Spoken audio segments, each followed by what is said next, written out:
მოგესალმებით უკვე ახალ 2025 წელს ჩემო ძვირფასო ტელემაყურებლებო. გავიდა საკმაოდ დიდი ხანი ჩვენ ვარ შევხედრივართ ეთერში ერთმანეთს, მაგრამ დღეიდან უკვე იწყება ჩვენი გადაცემები და მე იმედი მაქვს, რომ თქვენ სიამოვნებით მოვუსმენთ იმ მომავალ დღევანდელსაც და იმ მომავალ რესპონდენტებსაც, რომელთანაც მე მეკრება საუბარი და ძალიან გულახდელი საუბარი იმ პრობლემებზე, რომელიც ეხება საქართველოს, აფხაზეთს და მსოფლიოს თავისთავად ცხადია, იმიტომ რომ საქართველო მსოფლიოს ნაწილია. დღეს ჩვენი სტუმარი არის ქალბატონი თამარ გიგნაძე, პოლიტოლოგიის მეცნიერებათა დოქტორი, თვითონ შესანიშნავი ანალიტიკოსი და რაც მთავარია საერთაშორისო საკითხებში ძალიან მაღალ დონეზე გარკვეული, რომელსაც შეუძლია დღეს ძალიან სერიოზულ საკითხებზე გვესაუბროს ჩვენ იმ საკითხებზე, რომელიც ასე დავგიგროვდა ძალიან ბევრი, იმიტომ რომ მსოფლიო შეიცვალა ფაქტობრივად. 2025 წლიდან მე ვიტყოდი ახალი ათვლა დაიწყო მსოფლიო პოლიტიკაში. ეს მარტო ბუნებრივია ტრამპის მოსვლით არ არის განპირობებული. ტრამპის მოსვლამ თავისთავად ცხადია შეცვალა იმ სხვა ქვეყნების მენტალიტეტი და სხვა ქვეყნების მისწრაფებაც ცოტა სხვა კუთხით წაიყვანა. ანუ უფრო ნეოკონსერვატიზმის კუთხით უფრო ალბათ წავართ კაცობრიობა, იმიტომ რომ თუ მაინც ნეოფაშისტური კუთხით მინდა წავიდე, ეს მას ნიშნავს, რომ იქ უკვე ათასნაირი რევოლუციებია მოსაუბრებელი და ათასნაირი ისეთი ფაქტებია მოსაუბრებელი და ისეთი პროცესები, რომელიც მართლაც მისაღები არ იქნება ჩვენი თაობისათვის ნამდვილად და ჩვენი თაობის და სახალხო თაობისათვის. მოგესალმებით ქალბატონ თამარ, ძალიან სასიამოვნოა, რომ ახალ 25 წელს ჩვენ ხდებით, პირველად ხდებით ჩვენს ეთერში ერთმანეთს და ჩვენ გვექნება საუბარი, ძალიან გულახდელი საუბარი. ჩვენ თავისთავად ცხადია დღევანდელი მსოფლიო ძალიან დიდი გამოწვევების წინაშე როდგას ვიცით და ახალი მიდგომებიც უკვე ყალიბდება ნელ-ნელა. ახლა ავიღოთ ჩვენ ტრამპის არჩევა, ტრამპის მოსვლა, რომელმაც უკვე ფაქტობრივად დაიწყო თავისი რევოლუციური გზა ირჩია, მე ვიტყოდი და მან სულ სხვა მიმართულებით წაიყვანა, თუნდაც ის სისტემური პროცესები, რომელიც დღეს მსოფლიოში მიმდინარეობს. გარდა ამისა, მე ერთ განსაკუთრებულ საკითხს გავუსვამდი ყურადღებას და აი ზუსტად ჩვენ ამ უერთო ამერიკის პოლიტიკაზე და მის დღევანდელობაზე და ბუნებრივია საქართველოსთან მიმართებაში როგორ იქნება და მეორე კიდევ ძალიან საინტერესო ამაზე ცოტა ნაკლებ საუბრობენ დღეს საქართველოში და რატომ ესე ცოტა გაუგებარია ჩემთვის. მოხდა ყოვლისმომცველი ხელშეკრულების გაფორმება რუსეთსა და ირანს შორის. ზუსტად ერთი კვირის უკან მოეწერა ამ ხელშეკრულებას ხელი. უნდა გითხრათ, რომ მე მოვიცნე ეს ამ ხელშეკრულების ძირითადი პოსტულატები, მოვიჩვენე, გავაანალიზე და უნდა გითხრათ, რომ ამ თემაზე მართლა სალაპარაკო ბევრია. მართლა ბევრია სალაპარაკო. ნამდვილად არ არის ჰარმონია რუსეთსა და ირანს შორის. და თანაც ახლა ისე მოხდა, რომ აი ზუსტად ტრამპის მოსვლის წინა დღეებს დაემთხვა ეს ყველაფერი. ეს რა ხდება? ეს შემთხვევითი დამთხევა პოლიტიკაში არ ხდება, საერთოდ გლობალურ პოლიტიკაში ვიცით. აქ რაღაცა გათვლები არის, უფრო შორეული გათვლებია, რომელსაც ალბათ ჩვენ ვერ დავიწყებთ ახლა მაგას მარჩიელობას, რომ ეს რა მოყვება და როგორ მოყვება, მაგრამ ყოველ შემთხვევაში ფაქტის სახეზეა. მოხდა ასეთი ერთმანეთის დაემთხვა ეს ორი ძალიან დიდი პროცესია, ეს ორივე ერთის და მეორეს, იმიტომ რომ ახლა ჯერ ერთი რეგიონული მოთამაშე არის, საკმაოდ ძლიერი მოთამაშე არის ირანი. თუნდაც იგივე მარტო კავკასიაში არა, ეს აღმოსავლეთში და აზიაში და მათ შორის სამხრეთ კავკასიაში თავისთავად ცხადია. რა მოხდა მაინც რატომ იქნა ეს ერთ მომენტს გავუსვამ მე ხალხს ქალბატონ თამარ, თქვენ რომ უფრო მეტი ნეიცრო გქონდეთ, ასე ვთქვათ, უფრო მეტი განში საშუალება რო გქონდეთ, რომ იქ არის ერთ პუნქტს მივაქციე მე ყურადღება, სადაც წერია რომ ისინი ირანი განსაკუთრებით თავის თავზე იღებს სამხრეთ კავკასიაში ასე ვთქვათ წესრიგის რეგულირებით გარკვეულ საკითხებს. ნუ ახლა ეს ცოტა სხვანაირად მენიშნა მე რას ნიშნავს ახლა ირანი რაღაც კავკასიაში რაღაცა პროცესების ასე ვთქვათ გარკვეულწილად წარმმართველი თუ ამ პროცესების ასე ვთქვათ მთავარი მამოძრავებელი ძალა ხდება. თქოთ. მოგესალმებით, მიესალმებით თქვენ ტელემაყურებლებს, დიდი მადლობა მოწვევისთვის. დღევანდელ მსოფლიოში მართლა ძალიან საინტერესო პროცესები მიმდინარეობს, ეს რუსეთ-ირანის ხელშეკრულების გაფორმებაც ამ პროცესების შემადგენელი ნაწილია და იმ დინამიკისა და იმ ლოგიკის, რაზეც ჩვენ არაერთხელ გვილაპარაკია, ხო? ეხლა ირანი არის სახელმწიფო, რომელსაც ძალიან დიდი იმპერიული ტრადიციები აქვს, ამიტომ ეს არ არის მარტივი ქვეყანა, საკმაოდ მყარი. ეხლა მე ნამყოფი ვარ და მეტნაკლებად ვიცი. საკმაოდ კარგად მუშაობენ ექსპერტ-სამსახურები და უზრუნველყოფენ წეკის სიმშვიდეს, პერიოდულად არის ხოლმე რაღაცა პროვოცირებული უსიამოვნებები, მაგრამ ამ ყველაფრის განმუხტვას ძალიან კარგად ახერხებენ. გარდა ამისა, ეს არის იშვიათი ესეთი თეოკრატიული ქვეყანა და სათაურშიც მას ირანის ისლამური რესპუბლიკა, ანუ შარიათის კანონები და რელიგიური ფაქტორი, ფიქრი და ასე შემდეგ ძალიან დიდია, ხო, ირანში. მაგრამ უნდა გითხრათ, რომ ეს კონსერვატიული ქვეყანაც კი ცდილობს რაღაცნაირად ცოტა მოხდეს ლიბერალიზება აი ამ თეოკრატიული რეჟიმის, იმიტომ რომ თუ შენ ქვემოდან ზემოდან არ განახორციელე ასეთი სახის რეფორმები და მხარი არ აუბი მსოფლიოში მიმდინარე პროცესებს, მაშინ ქვემოდან მოხდება, ხო? რაც არასასურველია. ეხლა იცით, რომ 3 წლეულზე მეტი ხანი ირანი არის სანქციების პირობებში. მაგრამ ამ ქვეყნის სასახელოდ უნდა ითქვას, რომ აი ამ პირობებში მან შეძლო ესე იგი წარმოუდგენელი განვითარება, როგორც ამბობენ, მას ეს ატომური იარაღი, ბირთვული იარაღი უკვე შექმნილი აქვს და გარდა მაგისა ეს არის ძალიან ძლიერი ქვეყანა ნანოტექნოლოგიებში. და ხუთეულში არის მსოფლიოს წამყვანი. ნავთობის ხუთეულშია. ნუ ეს კიდე უდიდესი რესურსების ქვეყანა. სხვადასხვა მე ჩავსვამდი ასეთ ზღვას, რომ ირანი მაგალითად ჩინეთის ნავთობის მოთხოვნის 20% აკმაყოფილებს. კი ბატონო. და შემთხვევით არ არის, ხო, ემბარგო რო აქვს და შეზღუდულია ამ ნავთობპროდუქტების ენერგორესურსების მიწოდება, იმიტომ რომ ჩვენ ვხედავთ, რომ ამერიკის შეერთებული შტატები მოგვევლინა ძალიან დიდ ენერგეტიკულ ქვეყანად და მას სურს რუსეთის ევროპაში ჩანაცვლება. გაცილებით უფრო ძვირი ენერგომატარებლებით, მაგრამ ევროპას აიძულებს, რომ იყიდოს მისი ეს პროდუქტები და სხვათა შორის ფონ დერ ლაინიც და ეს მაღალჩინოსნები გამოდიან და ამბობენ, რომ მათ სურთ დემოკრატიულ ქვეყანასთან ურთიერთობების ქონა, რომ რუსეთი არ არის ის ქვეყანა, რომელთანაც შეიძლება.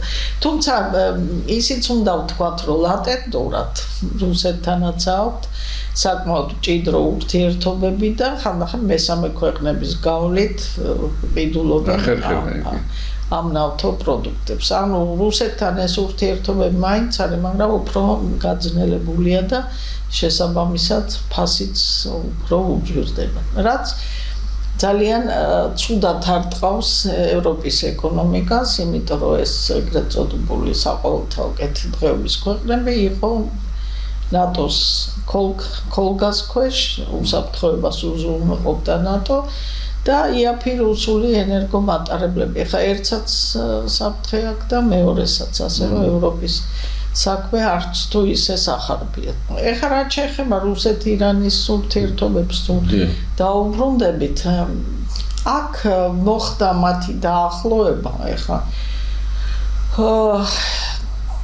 განსაკუთრებით უკრაინის ომის მერე. უკრაინის ომის მერე ის დრონები რო შეისყიდა და ამისთვის აკრიტიკებენ ირანს, მაგრამ პოლიტიკაში არაფერი ისე არ აახლოებს ერთმანეთს, როგორც საერთო მტრის არსებობა. და ამერიკის შეერთებული შტატები და დასავლეთი მოიაზრებოდა როგორც ესე იგი ირანის და რუსეთის ესე იგი დაპირისპირებული მხარე. ამიტომ ბუნებრივია ეს მათი სწრაფვა, რომ დასავლეთის წინააღმდეგ მათ ქონოდათ ესეთი კავშირი. მაგრამ აქ არის კიდევ რეგიონული ურთიერთობების ფორმატი და ალბათ თქვენ გახსოვთ ეს 3+3 ფორმატი. სადაც ელოდებიან საქართველოს. სადაც ელოდებიან საქართველოს, მაგრამ საქართველოს თითს უქნევდა დასავლეთი. ამიტომ ოდნავი წამოწდენაც კი იმის შესახებ, რომ შეიძლება განსჯილი არა მონაწილეობა, არა მეტმსჯელობა იყოს ამ ფორმატში მონაწილეობის შესახებ, არა ძალიან უარყოფით რეაქციებს იწვევდა დასავლეთიდან მართალია. წარსულშია საბედნიეროდ არა ქალბატონო. ხო, არა ოფიციალურად, იმიტომ რომ მაგალითად კრიტიკული განცხადება გააკეთა ყოფილმა ელჩმა, ხო, საქართველოში. ნუ ეს ტიპიური ამერიკული დიპლომატიის წარმოების საშუალება, როდესაც პირდაპირ არ გეუბნევიან და ყოფილი პოლიტიკოსების საშუალებით გაფრთხილებენ, ხო? და ესეთი გაფრთხილება იყო, რომ ჩვენ არ გგონიაო, რომ იმ ქვეყანას უნდა ელაპარაკო, რომელსაც ოკუპირებული აქვს, წარმოუდგენელია, ხო? ოკუპირებული აქვსო თქვენი ტერიტორიების 20%. მაგრამ აქ იბადება ერთი კითხვა, როგორ უნდა გადაჭრა შენი თუ არ დაელაპარაკე. თუ არ დაელაპარაკე, იმიტომ რომ საერთაშორისო ურთიერთობების თეორიაში ცნობილი და თვითონ ამერიკული სახელმწიფო გვასწავლის, რომ თვითონ მედიატორებს ყოველთვის თავისი ინტერესებით სამოძრაობს, ასე რომ სამწუხაროდ ისინი რასაც წერენ თავიანთი ქვეყნისთვის, ხო, ჩვენ უკუღმაქვთ ავაზობენ, რომ განვახორციელოთ. ეხლა ისევ აი ამ 3+3 ფორმატს და ამ ურთიერთობებს ძალიან საინტერესოა ფოტოშორი. კი, და არაერთხელ აღნიშნა ამის შესახებ იგივე აზერბაიჯანის პრეზიდენტმა რაისმა, სანამ ის ავიაკატასტროფაში დაიღუპებოდა ირანის პრეზიდენტმა, რომ რა ფორმატია ეს?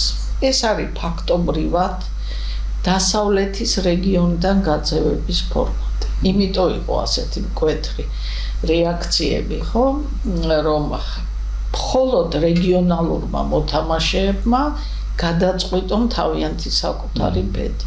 და ეს ინტეგრაციული, რეგიონული ინტეგრაციის პროცესები, რომელიც ხა თუ ობიექტურად მიმსჯელებთ, არა, ეს ძალიან საინტერესო პროექტი არის საქართველოსთვის, მაგრამ რახანაა ესეთი მკვეთრად პროდასავლური ვექტორი იქნა არჩეული საქართველოსთვის და საქართველოს დასავლეთისთვის ძალიან მნიშვნელოვანი ქვეყანაა, იმიტომ რომ ჯერ ესეთი გეოპოლიტიკური თვალსაზრისით და რეგიონის ქვეყნებს შორის ეს იყო ერთადერთი ესეთი მკვეთრად გამოხატული პროდასავლური ქვეყანა.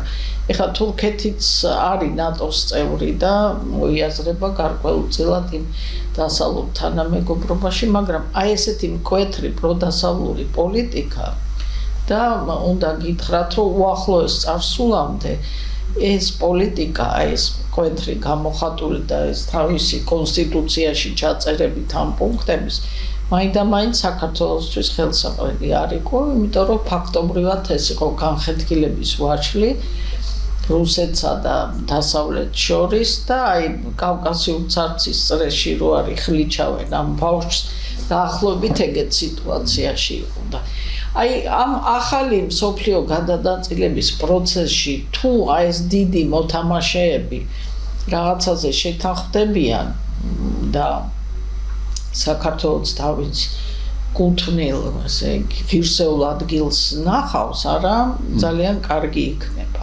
და რამდენად არის ამისი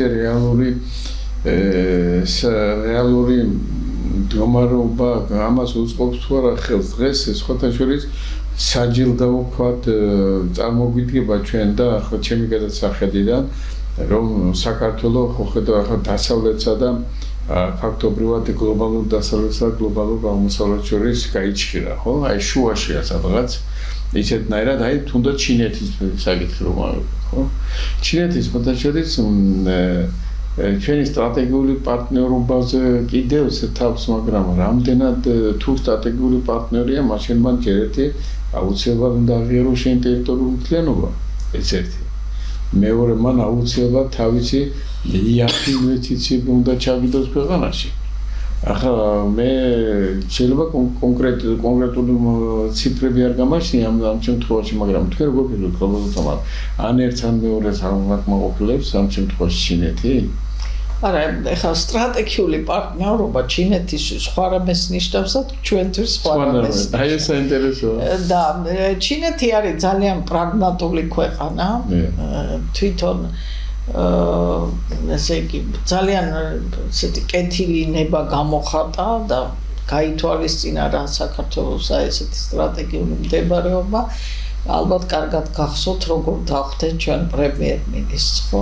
იქ რუსთაველის ბიუსტი და წარმოუდგენელია რომ ამხელა ქვეყანა, ხო, მილიარდზე ასეთ პატარა ქვეყანას და თუ თვალსაც გავადევნებთ, არა, ძალიან დიდი დაინტერესება იგივე განათლების სფეროში, იგივე მრეწველობაში, იგივე ვაჭრობაში, ხო, ჩინეთი ძალიან დიდი ინტერესით არის საქართველოსთან მიმართებაში. ეხლა რაც შეეხება როგორ იქნება, რომ არ გახდეს ჩინეთი, ესე იგი იგივე განხეთქილების ვაშლად ამერიკას და საქართველოსთვის როგორც განხეთქილებს ამერიკას და ჩინეთს შორის. ხო, ეხლა მე სხვათა შორის ამაზე ხმამაღლა არ საუბრობენ, მაგრამ აქეთკენ ხომ არ მიდის ისე უყურო პროცესებში.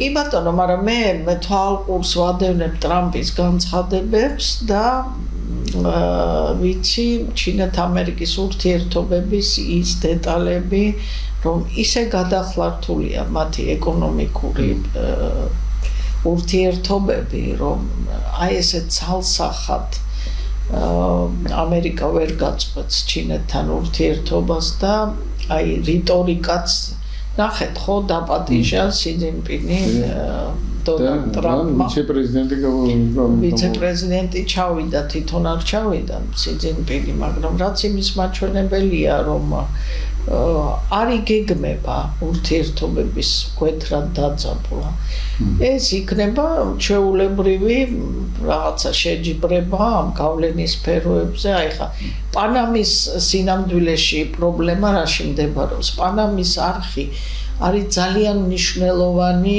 ესე იგი გეოპოლიტიკო გეოეკონომიკურად ხო და ამერიკის ხელისუფლებამ გადაცა მთავრობას და ამ დროს ეს არხი ჩინელების ხელში აღმოჩნდა ხო პირდაპირ ხა ამაზე არავინ არ ლაპარაკობს მაგრამ მიზეზი არის ეს იგივე ვთქვათ გრენლანდიის საკითხი აქ უკვე რუსეთთან დაპირისპირება ხო პირდაპირ არ გამოიკვეთა მაგრამ იქ რატო ახლა ყიდულმჭრელი რო ავიღოთ ამერიკა ძალიან დიდ დისპროპორციაშია იმიტომ რომ რუსეთს აქვს 40 ესეთი ყიდულმჭრელი ამერიკელებს მხოლოდ 2 ხო ანუ ტრამპი პირდაპირ იგივე კანადის და ეს რა გქონდა სადაც ყინულმჭრელი ატომური ყინულმჭრელი კი ბატონო არქტიკაში აქვს რუსეთს 6 ცალი თვითონ ამერიკელებმა თქვეს ეს რომ ამერიკელებმა კი 40 ის უფრო მეტი აქვს არა კი უფრო მეტი აქვს და დისონანსია ძალიან დიდი ამიტომ წამგებიან სიტუაციაშია და აუცილებლად უნდა აი ეს ამოავსოს ესე იგი ეს გარღვევა ეს ადვილი არა თუმცა 10 წელი უნდა იმ ერთი ყინულმჭრელის აშენებას და პოტენციურად თუ იქაურ რესურსებს გავითვალისწინებთ თან დათბობის ამ ტენდენციას, ხო? მათთვის არის ძალიან მნიშვნელოვანი ეს არქტიკა და ამიტომაც არის რომ გრენლანდიას ასეთი დიდი ყურადღება ეთმობა. ანუ სტრატეგიულად ეხლა ტრამპი თან ბიზნესმენია და ის აი წამგებიან მომგებიანობით უყურებს ამას როგორც ტიპიური ბიზნესმენი და იგივე პრინციპში ასე არ არის ქვეყანას ქალბატონი თამა. არა ეს კარგი მიდგომაა და მე ვისურვებ. კარგი მიდგომაა, იმიტომ რომ ჩემმა ქვეყანამ თუ არ იხირება, რას ნიშნავს ქვეყნის ინტერესი. ხო, ეროვნული ინტერესები და ინტერესი რას ნიშნავს? ჩემი ქვეყანა უნდა იყოს უკეთეს სიტუაციაში და უკეთეს პოზიციაზე უნდა იყოს და მე ამისთვის ვიბრძოლ შემთხვევაში რომ გამომივა ეს მეორე საკითხი. თან ახლა ამერიკა დიდი ქვეყანა და ამის საშუალებები აქვს, ხო? ეს ქალთამარ, ახლა ჩვენ ნელ-ნელა დავუახლოვდები და ნელ-ნელა აფხაზეთს გადავიხევთ, მაგრამ მასთანამდე აფხაზეთზე გადავალთ, მანამდე მე მინდა გითხრათ რომ აი დღევანდელი მდგომარეობა რაც ჩვენ მიუხედავად იმისა რომ აქ ტრამპის მოსვლა ისე ტენდენციები რაც დღეს მსოფლიოში ხდება ეს ყველაფერი მე ჩემი გადასახედიდან ფიქრობ რომ ეს საქართველოსთვის წამგებიანი პოზიცია ნამდვილად არ არის და რატომ? იმიტომ რომ ახლა უკვე ტრადიციული ასე კულტურა წინ წამოიწია უკვე ასე ვთქვათ ქვეყნის ინტერესებმა ხო ეს ტრამპის ნათქვამიდან გამოდის ეს უკვე კითხვის ნიშნის ქვეშ არ დგას თუნდაც იგივე რომ ორი სქეჩი რომ არსებობს. ნუ ეს ყველაფერი ის საკითხებია და ის დიდი გლობალური პრობლემებია რომლის წინააღმდეგაც საქართველოს ყოველთვის გაიბრძოლა და ყოველთვის იბრძოდა. მაგრამ ეს უკვე ეს საკითხი მოიხსნა დღეს. მე ასე ვფიქრობ რომ ყოველ შემთხვევაში ამ ეტაპზე საკითხი მოიხსნა და საქართველოს უფრო კარგ სიტუაციაში, მაგრამ მიუხედავად ამისა, აგერ ინგლისი არის. აგერ ევროპა მთლად ყველაფერი ასე ვთქვათ ძალიან საწინააღმდეგო ფაქტორი ახლა ბატონი ბიჯინა ივანიშვილის ის რომ მიდის ახლა დასანქცირება რომ მიდის და თქვენ წარმოვიდგინეთ საკუთარი ფული თუ სინგაპურის იმაში და ესეთ ბანკები და ისინი როგორ ართმევენ, როგორ ცდილობენ რომ ეს ფული რამენერად საკუთარი ფული სადაა საკუთრების დაცვა კაცო? კერძო საკუთრება ხომ ეს ხელშეუხებელი ესეც არ არის. აი ესეთი საწინააღმდეგო პროცესები რომელიც მიდის და ბუნებრივია ახლა უკვე ჩამქრალია მე ვიტყოდი ახლა ჩვენი ეგრეთ წოდებული ოპოზიციის ასე ვთქვათ დიდი ბაქიბუქი რომ იყო ბაქიბუქობდნენ და ახლა ამერიკაში რომ ჩავიდნენ ახლა ის სასაცილო იყო მაგათი ჩასვლა და განსაკუთრებით იმ ზურაბიშვილის მაგრამ ახლა თქვენ წარმოვიდგინეთ რომ ესე იგი ყველანაირად ცდილობენ და თვითონ ეს ქართველები ეს ეგრეთ წოდებული ოპოზიცია ცდილობს რომ რამენაირად საქართველოს რაღაც საქართველოს საწინააღმდეგო ისე რაღაცა პროცესები დაიწყო მსოფლიოში და ასე შემდეგ. ამის ფონზე როგორ ფიქრობთ ქალბატონ თამარ? საით მივდივართ? ამის ფონზე საქართველოს აი როდის იქნება ახლა გარკვეულწილად მე არ მინდა მას კრიზისში დავარქვა, მაგრამ კრიზისის წინამდგომარეობაში ვართ ეს ფაქტია, ხო? ეს არის. აი როგორ ფიქრობთ ჩვენ საით წავა მაინც საით ვექტორი საით გადაიხრება? აი ამ სიტუაციიდან გამოსავას როგორ ხედავთ თქვენ? უპირველეს ყოვლისა ტრამპის მოსვლა ხელისუფლებაში, ახლა მე შორსა ვარ იმ აზრისგან, რომ ტრამპი ახლა ძინავს და ფიქრობს, რომ საქართველოს არ იქვა კარგად იყოს, ხო? მაგრამ რა არის პოლიტიკა, არის ინტერესების თანხვედრა. აი რომ რაც თქვენ მართებულად სწორად აღნიშნეთ, ის ძირითადი მომენტები, რაც არის განხეთქილების სფერო, არა ამაში ემთხვევა ჩვენი ინტერესები, იგივე გენდერული საკითხი. და ვისაც გონია რომ ეს მარტივი საკითხი, აი მე ყოველთვის ეს არ არის და ეს არის უპირველესი საკითხი, რომელიც ადამიანს უქმნის თვითონ საფრთხეს, ხო, იგივე არისტოტელეს თუ გავიხსენებთ, არა, ყველაფრის საწყისი არის კაცის და ქალის ურთიერთობა. აქედან იქმნება ესე იგი ოჯახი, რომელიც ქმნის სოფელს, სოფელი ქმნის მერე პოლის. ანუ დღევანდელ სახელმწიფოს. ეხლა ეს ხო შემთხვევითი, ეს არის ძალიან ზედაპირული ხედვა, ვისაც გონია, რომ ეს გენდერული საკითხი, გლობალური საკითხი არ არის. რატო? იმიტომ რომ ეს გლობალისტების დღის წესრიგი რამდენიმე მიზანს ემსახურებოდა და უპირველეს ყოვლისა სახელმწიფოს დანგრევა, ხო? და ადამიანის დეგრადაცია, როდესაც შენ მას უსპობ გამრავლების საშუალებას და გინდა მოიპოვო, ესე იგი კონტროლი ამ გამრავლებაზე და მე წარმოიდგინეთ, გინდა გაგამრავლებს, გინდა არ გაგამრავლებს, ანუ მერკეტები. ეს სხვა რამეებითაც არის გამაგრებული, იგივე სასურსათო პროგრამა, იგივე მოდა, მაგალითად უნისექსი, სუნამოებია, უნისექსი მოდა, ხო? ეს ყველაფერი საკვები, რომელიც რას უჭამთ, კაცმა არ იცის და ეს საკვებიც არის რატო არის, რომ დღეს ძალიან გამრავლებულია აი ამ უშვილო ადამიანების რაოდენობა. ანუ ეს არის კარგად ჩაფიქრებული, ესე იგი შეთქმულება, კი ეხლა მეტყვია, რომ თქვენ კონსპირაციის თეორიის მომხრე, მე ვიმტკითხო, მთელი პოლიტიკა კონსპირაცია, ხო? ამ საკითხში ძალიან სასიხარულოა, რომ ტრამპს აქვს ესეთი პოზიცია. ეხლა მეორე მნიშვნელოვანი საკითხი, რაც საქართველოსთვის არის პრობლემური, ეს არის ეგრეთ წოდებული კანონი, ხო? ნუ ეს განვიხილოთ როგორც აი ამ LGBT პროპაგანდა აი ამ ჭრილში. ეხლა მეორე კანონი ეს ფინანსური გამჭვირვალობა. და კარგად იცით, რომ 90 დღის განმავლობაში ტრამპმა შეაჩერა ქვეყნების დაფინანსება ნებისმიერი ეგრეთ წოდებული არასამთავრობოების და ის აპირებს, რომ გამოძიება აწარმოოს, თუ სად მიდიოდა ეს ამერიკელი გადამხდელების ფული. და ძალიან ცუდი აზრის არის, ხო, ამ არასამთავრობო ორგანიზაციებზე, რომლებიც რევოლუციებს აწყობდნენ ამ თუ იმ ქვეყანაში.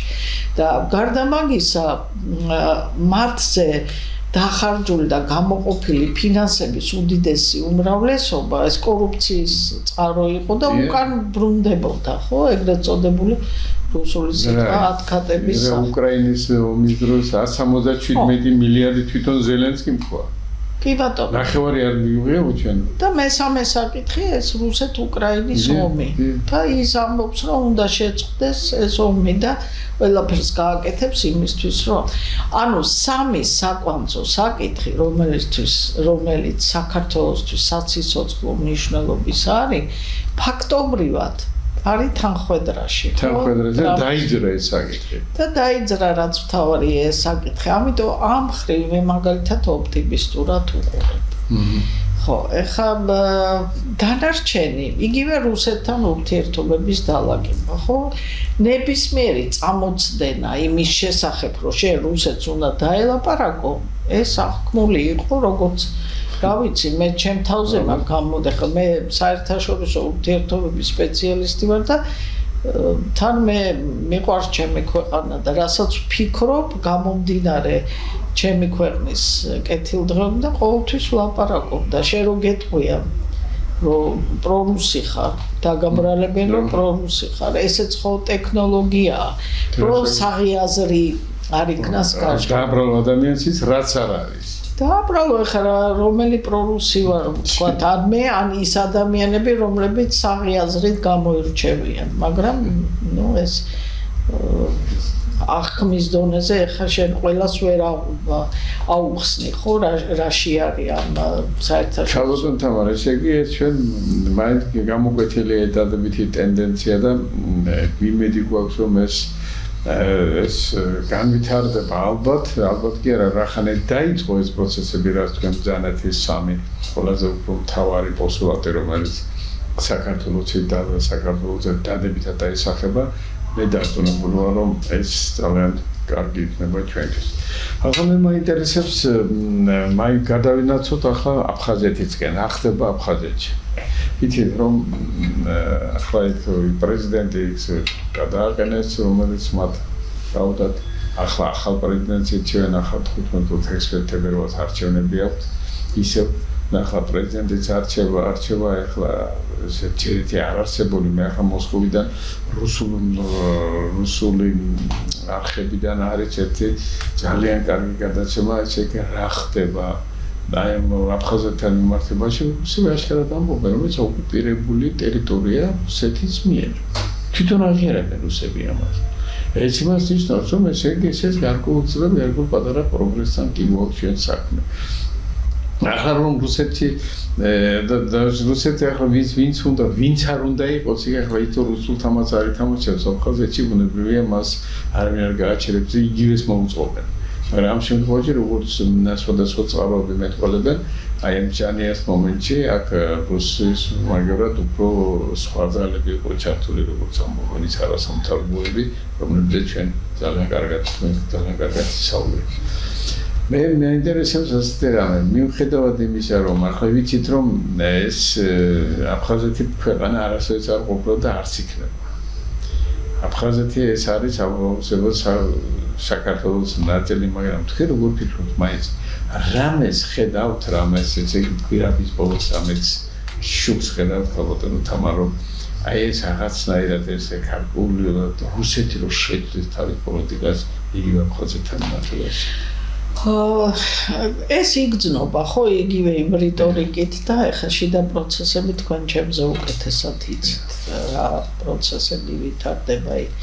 ყოველ შემთხვევაში აი ამ გასულმა 3 წლეულმა ხო დაგვენახა რა რომ აფხაზები გაცილებით უკეთესად იყვნენ ქართველებთან და უფრო კარგი მდგომარეობა ჰქონდათ მათ და ეს იყო აყვავებული მხარე და რა ვიცი ეხლა რამდენადაც მე ვიცი ძალიან ბევრი პრობლემა ძალიან ბევრი პრობლემა მათ შორის ნარკოტიკების მათ შორის ეს ეკონომიკური მდგომარეობა და ეკონომიკის სიათაზე ხო ანუ რაღაცა სტაგნაციის პერიოდი აქვს ხო აფხაზეთს მოდით ახლა მე რომ ლაპარაკობ ხოლმე მსოფლიო წესრიგებზე, არა ამ დიდი მოთამაშეების ინტერესი მრავალწილად განსაზღვრავს პატარა ქვეყნების მდგომარეობას. ნახეთ, იმ მსოფლიო წესრიგში, როდესაც დაინგრა ბიპოლარული სამყარო და ამერიკა იყო ერთადერთი ლიდერი ჰეგემონი ქვეყანა, ნახეთ, რუსებმა გამოიყენეს როგორი ბერკეტი. არის ესეთი ცნება კონფლიქტების საშუალებით პოლიტიკური პროცესების მართვა. და აი ნახეთ ეს ერთ-ერთი ის არის მეთოდი და ნახეთ მიუხედავად იმისა, რომ 1999 წლის სტამბოლის შეთანხმებით ბაზები გაიყვანეს და საერთაშორისო სამას იჩემებს სალომე ზურაბიშვილი და არავის არ უნდა შეეშალოს, იმიტომ რომ საგარეო საქმეთა მინისტრი არ განსაზღვრავს საგარეო პოლიტიკას, ის არის უბრალოდ შემსრულებელი. მთავრობა განსაზღვრავს. ნუ პრეზიდენტი, მაშინ მე მგონი პრეზიდენტი იყო ხო 99-ში. და გარდა მაგისა ნახეთ რუსებმა აი ამ კონტროლის მექანიზმისთვის მოახდინეს ოკუპირება სტრატეგიულად მნიშვნელოვანი ტერიტორიების. რო იძახია, რატო არ შემოვიდა თბილისში და მიშა რო თავის თავზე იწერდა, რომ აი შენ არ ჩურო. ეს იყო ყველაზე ესეთი ცუდი სცენარი, რომ არ შემოვიდა თბილისში, იმიტომ რომ რაში ჭირდებოდა მას შენი რჩენა, ხო? ოკუპირებას თუ მოახდენდა რაღაცა ამ დროს მან დაიკავა, ნახეთ, ზღვის აკვატორიაში ძალიან მნიშვნელოვანი სტრატეგიულად ტერიტორია და სამხრეთ ოსეთი, ეგრეთ წოდებული სამხრეთ ოსეთი სამაჩაბლოს ტერიტორია ხმელეთზე, რომელიც ძალიან მნიშვნელოვანი სტრატეგია. იქ განათავსა თავისი ბაზები. გაცილებით უფრო მეტი, ვიდრე მანამდე იყო. ანუ ის კონტროლის მექანიზმი მას ბერკეტები ხელში. გარდა ამისა, შენ ნატოზე რიტორიკა გაგირთულა და ევროკავშირში და ამ კონფლიქტებში. აი მე ყოველთვის ვამბობ, რატო არ წარმოებდა დიდი ინვესტიციები დასავლეთის მხრიდან საქართველოში. რატო? იმიტომ რომ დასავლეთს არ აქვს მყარი გარანტიები, რისკ ფაქტორია და რო იციან, რომ ეს არის რუსების გავლენის სფერო. ამიტომ აი ეს ამოცანა მან შეასრულა რაც მას ჰქონდა ჩაფიქრებული მაგრამ ნახეთ ეხლა დრო არის შეცვლილი კავკასიის რეგიონი სხვანაირად აღიქვება არის ძალიან ბევრი ინფრასტრუქტურული და ეკონომიკური პროექტები რომელიც მოითხოვს მშვიდობას კავკასიაში და მშვიდობა რითი უნდა იყოს არის პოზიტიური ნეგატიური მშვიდობა ხო აი თუ გინდა ეხლა არის ნეგატიური მშვიდობა იმიტომ რომ არც ქართველები არ არიან კმაყოფილი ამ აფხაზეთის და სამაჩაბლოს პრობლემის გადაჭრით და რიტორიკაა რომ ოკუპირებული და აი თქვენ თქვით რომ რუსებმაც აღიარეს რაც ძალიან კარგი და ეს ნეგატიური მშვიდობა უნდა გადავიდეს პოზიტიურ მშვიდობაში და აი პოზიტიური მშვიდობა დღეს საქართველოს ესე იგი კეთილგანწყობა იგივე რუსეთის მიმართ არის ძალიან მნიშვნელოვანი იმიტომ რომ სტრატეგიულად ძალიან მნიშვნელოვანი ქვეყანა. მაგრამ ეს რუსეთისთვის თუ არის მნიშვნელოვანი? რუსეთისთვის არის მნიშვნელოვანი. რუსეთის ძალიან მნიშვნელოვანია. ამიტომ პოლიტიკაში ცოტა პროცესები ნელა მიმდინარეობს, მაგრამ თქვენც ამჩნევთ რომ რიტორიკაც შეცვლილია და კეთილგანწყობა ფიქსირდება ქართველების მიმართ.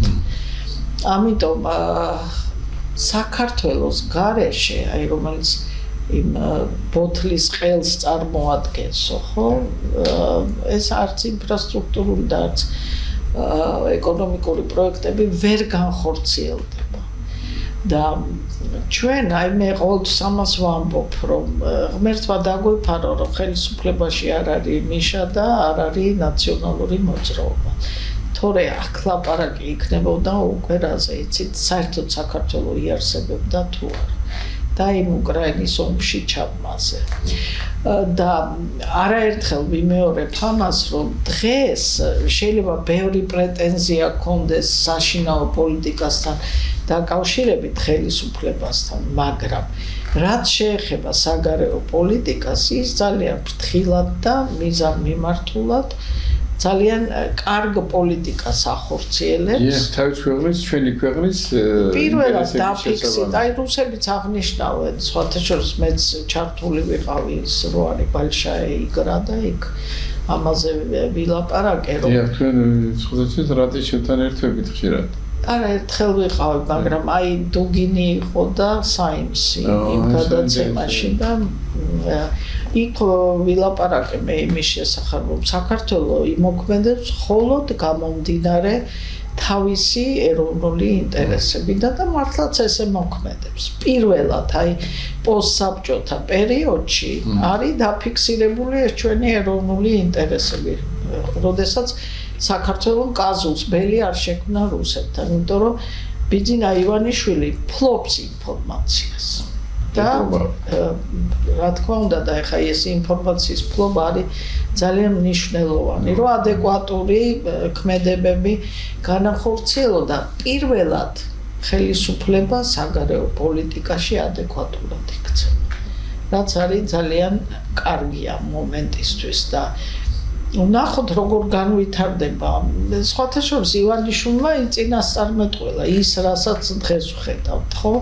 აბსოლუტურად ზუსტად ესე იგი გვითხრა როგორ განვითარდებოდა სცენარი და ოპოზიციის გამოსვლებთანაც დაკავშირებით ზუსტად ერთი დაემთხვა ხო რომ რამდენიმე თვეო ისინი კიდე იქნებიანო მაგრამ მე ყველაფერი დაალაგდებაო და ამ თვალსაზრისით მე მაგალითად ოპტიმისტურად ვარ განწყობილი ძალიან წესრიგია თამარ აი ზუსტად ეს არის ჩვენთვის ყველაზე მთავარი ძირფასო აფხაზე თელებო და აფხაზებო ჩვენ აფხაზები ვართ ვინც აფხაზეთიდან ვართ საერთოდ ყველანი და უნდა ვიცოდეთ ისიც რომ სწორედ ძალიან სერიოზულად იცვება უკვე მსოფლიო პოლიტიკური სიტუაცია მსოფლიოში იცვლება ეკონომიკური პროცესები თქვენ წარმოვიდგინეთ რომ ზეგი 28 მილიარდიანი ეკონომიკა ჩაიბარა ზუსტად 2012 წელს ქართულმა ოცნებამ და დღეს უკვე 90-ზე ავიდა. თქვენ წარმოიდგინეთ 12 წელიწადში სამჯერ ეკონომიკის გაზრდა. ეს არის ხოლმე შეიძლება ჩვენ აზიურ ვებხვებთან უნახოთ და აზიურ ვებხვები ისეთი 4 სახელმწიფოა, რომლებიც სასწაულად განვითარდნენ და ზუსტად ესეთნაირად ძალიან სწრაფი ტემპით. ეხლა ხუთშორის ამაცნად მე ძალიან კარგი მონაცემებს წავაწყდი, სადაც ესე იგი საქართველოში არის წლიური ზრდა, ეკონომიკის წლიური და არის 9% 2020 წელს. ძალიან დიდი ქვეყნები და ისეთი ძალიან ძლიერი ქვეყნები, სადაც 2.5-3 მაქსიმუმია. ახლა თქვენ წარმოიდგინეთ, ახლა ზოგიერთი ახლა ობილატელი გამოხდება და ითქვას რომ კი მაგრამ რატო რა განვითარდა? როგორ რა განვითარდა? ეკონომიკა არ განვითარდა. პენსიები არ მოემატა ხო? ბატონო ჩემო, რა ხელფასები არ მოემატა? ეს ნელ-ნელა ხდება ეს ყველაფერი თუ არა, უფრო ინფლაციის პროცესების დაჭერა ამითაც ხდება თუ არა. დღეს რომ შეიძლება ახლა ზოგიერთი ოპოზიციური ძალები რომ პირდებოდნენ მოსახლეობას რომ აი ჩვენ მოვა თუ არა იგივე 1000 ლარი პენსია გექნება. ეს არის ძალიან ცუდი, იმიტომ რომ ახლა ასე რომ მარტივი რომ იყოს და ასეთნაირად შეიძლება ეს მექანიკურად შეიძლება ეს ცხოვრების დონის გაუმჯობესება და ასე შეიძლება ეს ადამიანების კეთილდღეობის ზრდა, მაშინ ამას მე მგონია რომ ამას ჩვენს მოახერხებდი და ჩვენი თავრობას მოახერხებდა. ესე იგი ჩვენ იმედი უნდა ვიქონიოთ ხალხო თამარ რომ აფხაზები მაინც ბოლოს და ბოლოს მართაც ისე შეუძლიათ მათ უწყობები ნამდვილად არ არიან და მათ ეთყობა კარგი მრჩეველები წყავთ, იმიტომ რომ მე დარწმუნებული ვარ ერთ რამეში, ისინი ალბათ სადღაც კიდევაც ვაჭრობენ თავიანთ ინტერესებში. ხო, მცირეერია აფხაზები და თვითონაც უნდა იფიქრონ თვითგადარჩენაზე და მარტო ელიტამ საკუთარ ინტერესებზე არ უნდა იფიქროს. თუმცა ისიც არის, რომ ამ შემთხვევაში არა მათ ნაკლები როლი ენიჭებათ. როგორც დიდი სახელმწიფოები წყვეტენ სამწუხაროდ ესე ვითარდება და ვისაც გონია რომ აფხაზეთის პრობლემა მხოლოდ რუსეთ-საქართველოს ურთიერთობაა, ის არის ძალიან შემცვლელი, იმიტომ რომ ეს გლობალური პროცესია. თავი დროზე ამერიკის ინტერესებში არ იყო? როგორ არ იყო? აფხაზეთის ომი? გავიხსენოთ ეს რა პერიოდია, როდესაც ხელისუფლებაში არის იელცინი, რომელიც ყოველ საღამოთი ურეკავდა გლინტონს და ანგარიშებს აბარებდა. ანუ აქ დასავლეთის წილიც არის ძალიან დიდი და მაშინდელი რუსეთის ხელისუფლება იყო ფაქტობრივად კოლონიალური ხელისუფლება და უჯერებდა ყველაფერს დასავლეთს. და ეს უბრალოდ იმას აწყობდა, იმით რომ საქართველო და რუსეთი ყოფილ მარადიულ ტრის ხატი ყოფილ. ამაზე უამრავი ძალისხმევა და უამრავი ფინანსები დაიხარჯა, რომ და უკრაინასთან მიმართებით ხო ხედავთ ძმური ხალხები და რითი დაიწყო ეკლესიის გახლეჩვით. ამიტომ ჩვენ რო შევძელით ამ ეკლესიის შენარჩუნება ერთიანობის ხო და ეს დიდი დარტყმები არ იქნა მოგერიებული არა, ამას დიდი საკრალური მნიშვნელობა აქვს და პოლიტიკაში ზოგადად ამ საკრალობას აქვს დიდი დატვირთვა.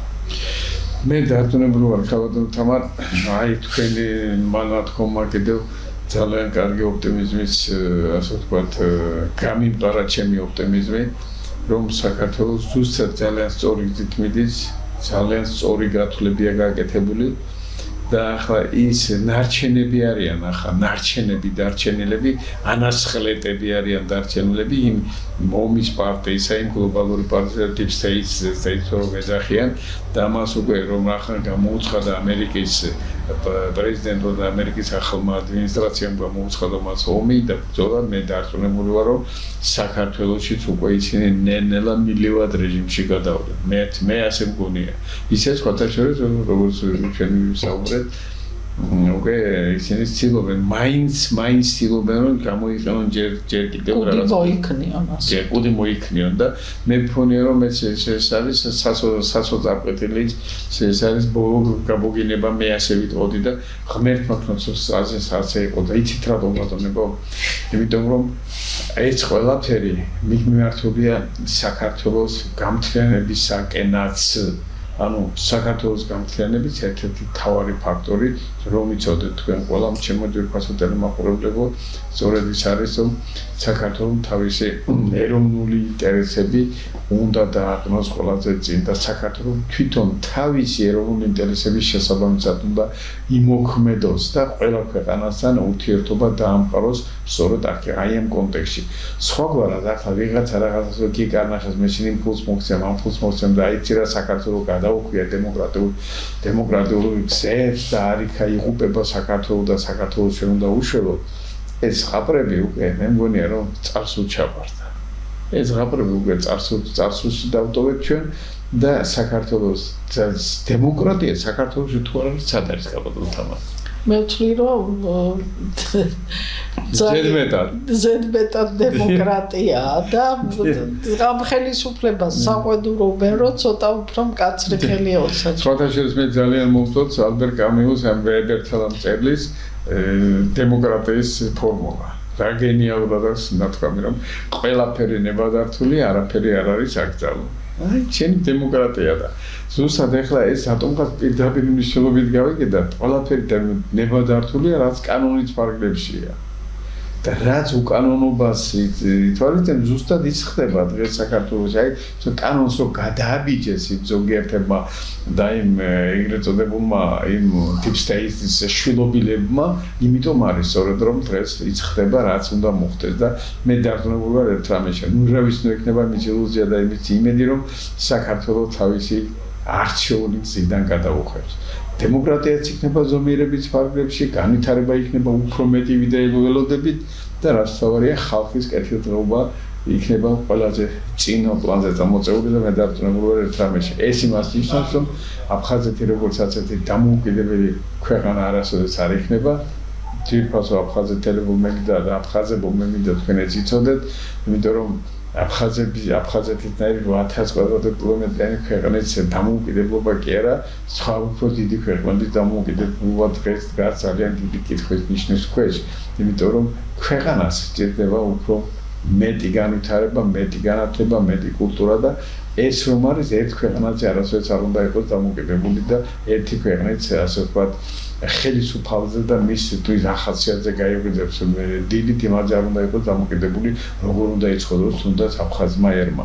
ამიტომ ქართველები და აფხაზები ერთად უნდა ვიყოთ და ერთად უნდა წავუძვეთ ჩვენს ვთქვათ საქმეებს, ჩვენს ქვეყანა ვაყოლოთ და ვიყოთ ერთად მურად მეგობრულად და რაც მოხდა ის მოვინანიოთ და მონანიება არსებობს და მონანიება არის შესაძლებელი. დიდი მადლობა ქალბატონ თამარა ასეთი სასიამოვნო და ასეთი მართლაც ღრმა შინაარსიანი საუბრისათვის მე დარწმუნებული ვარ ჩვენ ტელემაყურებლები ამას დიდი სიამოვნებით მოგუსმენენ და თქვენ კიდევ ძალიან დიდ მადლობას ვწირავთ დღევანდელი მოგზაურობისათვის და ასეთი ჩვენი ასეთი კარგი და საქმიანი საუბრისათვის დიდი მადლობა